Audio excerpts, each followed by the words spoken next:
za va zal va va. Bu harflarni o'rnidan o'rgatib qo'ysak, qanday ma'noda buzilishlar sodir bo'ladi? Xo'p. Zalla adashmoq. Zalla rajulu ay ya'ni kishi yo'ldan adashdi. Xo'p.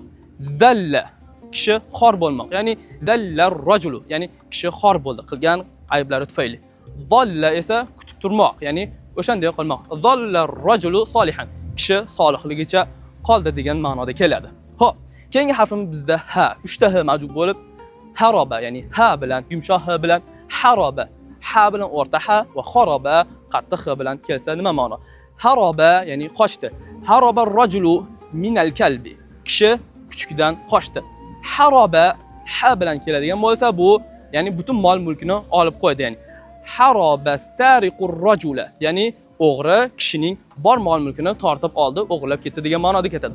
Xaroba esa bu o'zimizning o'zbek tiliga yaqin ma'no, ya'ni xarob qilmoq, ya'ni xaroba rajulu baytahu kishi uyini xarob qildi, ya'ni buzib tashladi degan ma'noda keladi. Xo'p, bizda keyingisi taba va toba. Taba barchamiz biladigan o'zimizning o'zbek tiliga yaqin tavba qilmoq, ya'ni taba rajulu minaz zamb kishi gunohidan tavba qildi. Toba esa yaxshi bo'ldi, xushbo'y bo'ldi degan ma'noda keladi. Masalan, toba rajul kishi yaxshi tomonga o'zgardi, ya'ni toba yaxshi bo'ldi degan ma'noda. Xo'p. Keyingisi bizda dal va dob. Buni o'rnidan almashtirib qo'ysak nima o'zgarish bo'ladi? Xo'p. Dalla ya'ni dalolat qilmoq.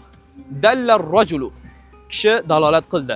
Agar biz buni dalla rajula ala sariq kishi ya'ni o'g'riga dalolat qildi. Agar biz buni dob bilan aytadigan bo'lsak, dalla rajulu ya'ni kishi yo'lidan adashdi va zalolatga yuz tutdi degan ma'noda keladi. Xo'p, demak biz barchamiz juda ham oddiy deb o'ylaydigan kichik harflarning o'xshashligidagi xato butun ma'noni o'zgartirib yuborishi mumkin. Bundan da qiziqarli ma'lumotlar uchun bizni ta'qib etishda davom eting.